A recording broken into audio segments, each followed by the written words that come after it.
The top stories. Unrest among teachers at Parkinson linked to Jeff Broom's management style. The BLP warns against new taxation. And a call for government to strengthen bridges after Monday's heavy rain. We have some dramatic footage. Welcome to Nation News for Tuesday, October the 28th, 2014. No matter where you are in the world, at home or abroad, Nation News keeps you connected with what's happening in Barbados through our website, video newscast, and online e-papers. So stay connected with Nation News. Your time, your way. Teachers who welcomed Principal Jeff Brooms when he was first appointed to Parkinson Memorial are now calling for a change in his management style. Parkinson closed early as teachers met the Barbados Union of Teachers, whose president is Pedro Shepherd. The staff indicated to us that Mr. Brooms was fully welcomed by them on his assignment at the Parkinson Secondary School. They also spoke of having the highest respect for the principal, but are very incensed by the management style of the principal. These include his non-communication with the deputy principal and staff, the fact that he really listens to any input from staff and becomes very agitated when he cannot get his way. It is, for Mr. Brooms, his way or no way.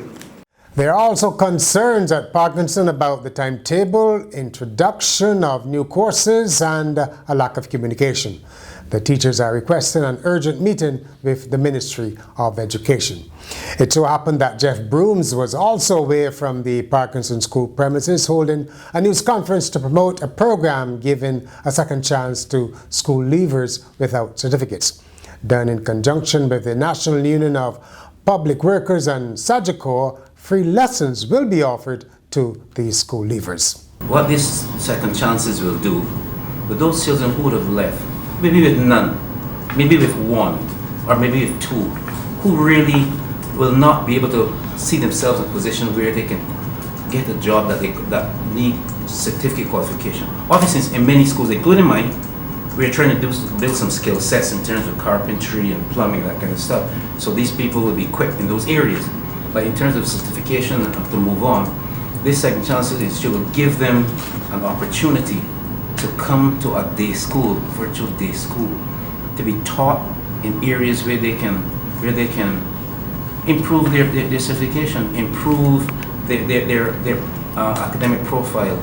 And I think at the end of the day, that is better for them, that is better for Barbados, and that speaks wonders for our education system, which I feel has dropped significantly over the last 20 or 25 or 30 years. NUPW General Secretary Dennis Clark said the Second Chance program was critical at this time. I don't think many of us understand how critical this whole question of the common entrance is, especially in this period of recession. There are a number of people who want to come, want their children to come, but because of our location, they can't come. They're not working, and they don't have the monies to pay transport to get there. And at least one person even went so far to ask, what about refreshments and those kind of things, if it would be provided for the students when they come. So these are some social factors that we are looking at, because there are persons who want to come, but because they're laid off, they have no money, they can't send their children, and those are the children that we want to reach.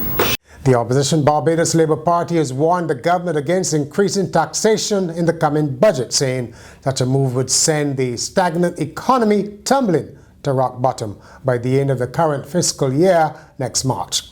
BLP spokesman Clyde Maskell told a news conference that imposition of additional taxes would not inspire growth in the economy but cause severe problems. Dr. Maskell was reviewing Barbados' economic position following government's admission that it has to find revenue and make further cuts to reach its deficit reduction target.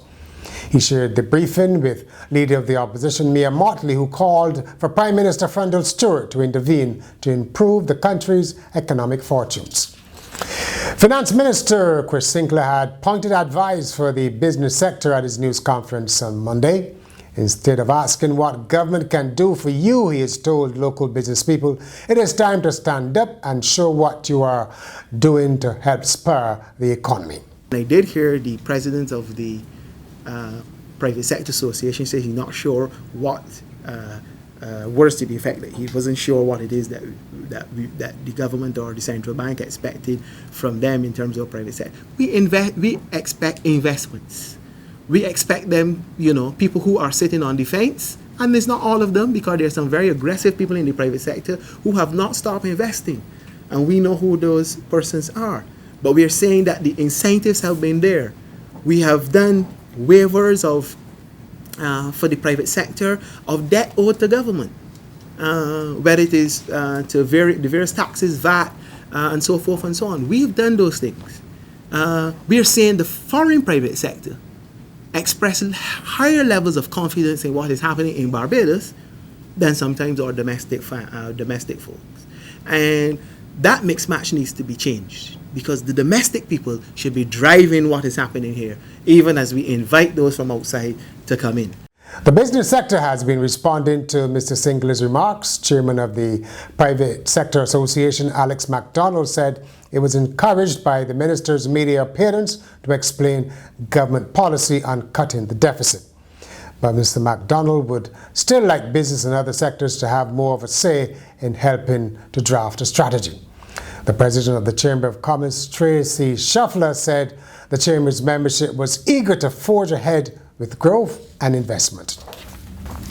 Have you ever wondered how sturdy the bridges in rural Barbados are? Well, that question was raised on Monday when a deluge of heavy rainfall rendered some bridges impassable in the Scotland district, an area prone to land slippage. The amount of rain surprised residents in other parts of the country who were critical of the decision by the authorities to close schools. In St Andrew, a Nation News team came across Andrew and Sadrian Ward, who were clearing the East Coast Bridge, the bridge at the East Coast Road. Chairman of the St Andrew Constituency Council, Michael Hoyt, called on government to fix the bridges in the parish. He said there were an accident waiting to happen. The closure of schools, as we said, proved to be a controversial decision and is the subject of this week's commentary by Carl Martindale. There was some uncertainty and finger-pointing about the decision to close all public and private secondary schools on Monday when the island was feeling the effects of a tropical wave. Early morning rain gave way to afternoon sunshine, and there were remarks from several quarters that schools shouldn't have been closed. But the decision seemed justified when the rains came at the time when the children would have been making their way home from school. Flooding continues to be an issue for the island, and the transportation system is also under some strain.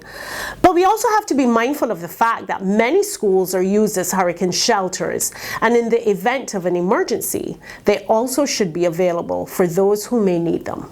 A search is on for a Barbadian couple who have been missing at sea. Both Captain Arthur Aline and wife Sharon left St. Lucia for Barbados on Saturday on the yacht Serenity, and they were due to arrive in the evening. It's a trip they have made on many occasions, but marine authorities in Martinique, St. Lucia and Barbados have not been able to locate them. The couple's children are appealing for anyone with a boat, light aircraft or helicopter to join in the search, as the yacht may be drifting. In sport, cricket. West Indies A and Sri Lanka A have played to a draw in their third and final match. Bad Light ended play with Sri Lanka on 166 for 5 in search of 218 for victory. Sri Lanka won the series 1-0. The teams will now play 2 one-day games. And finally, a female shoplifter in China was left topless after being stripped to the waist by an angry store owner who caught her red-handed and put her on the street. The bizarre punishment, captured on camera by passers-by, was handed out after the 28-year-old was caught stealing clothes. Furious store owner Mei Shush later told police she was simply handing out a punishment claiming stripping the thief of her top layer of clothing had prevented her from running away. The shop owner first pulled off the shoplifter's top before wrenching her bra off her and bundling her into the street as onlookers watched and took pictures. And that's Nation News for Tuesday. For more, log on to our website, nationnews.com, as well as YouTube, Facebook, and Twitter. And get your Midweek Nation on Wednesday.